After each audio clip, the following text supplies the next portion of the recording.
Oh, I'd been obsessed with the story of Alan Turing ever since I was a teenager. I had always been into computer programming and computer science, and I was a huge computer nerd when I was growing up. And so, as you well know, among computer science folks, the sort of legend of Alan Turing looms very large. And so I'd known about it ever since, and I'd always wanted to see his story sort of told on screen. And I feel so lucky that I got to be a part of doing it.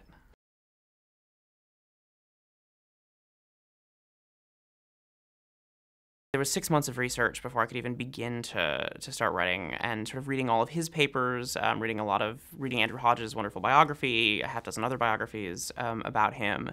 I feel lucky in that the Turing story has captivated so many people over the decades that there's been a lot written about him to sort of make his work understandable to a layman like myself. There's always this very scary thing of like, I'm not a mathematician, I'm not a computer scientist, and having to wrap my head around at least sort of the broad principles of what he'd done. And I was helped too in that, Turing was this wonderful writer. His paper on the Imitation Game is beautifully written and very well described. He was as good as summarizing his work as anyone since.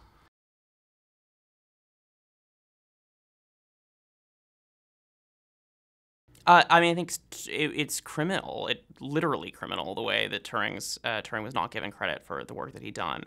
And I think that one of the things I love so much about this story and this film is that we don't talk a lot about this sort of secret scientific and engineering history of the Second World War. The Second World War was won by the mathematicians and the scientists as much as it was by the soldiers on the front lines. And I think that's a terribly important story to hear. We think of war stories as being all about bullets and guns, but someone has to figure out where the guys with the bullets and the guns have to go, and that's in a lot of ways the mathematicians. So seeing sort of the behind the scenes work that they've done, I think is incredibly important.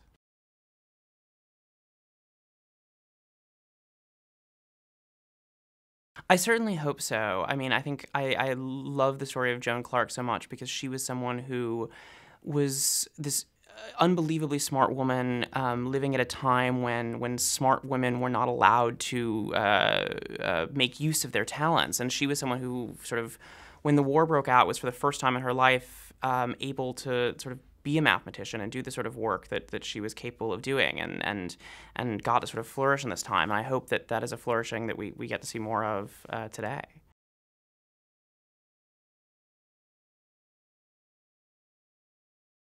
Oh gosh, I mean, it would be this process. The process of research on Alan Turing was something where every day there'd be some new discovery. Every time someone new came to work on the film, from the day Morton came on, he would then go off and do his own research, and then when Benedict and Kira came on, they would go off and do their own research, and they would come in, and every day someone would be like, "Oh, have you seen this article? Have you seen this book?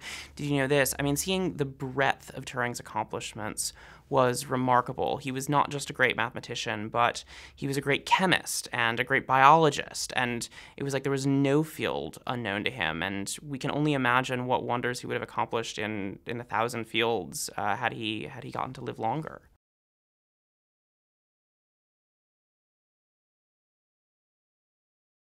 I don't know why it's taken so long, but I'm so grateful that we get to do it now, and I think it's so important that people hear the story now. As you can tell from my accent, I'm American, and so Americans especially don't know this story at all. I'm so glad to get to bring the story there and to tell the story of someone who died so tragically young, and could have accomplished so much more. I think it's an important story, and I'm so glad we're finally telling it.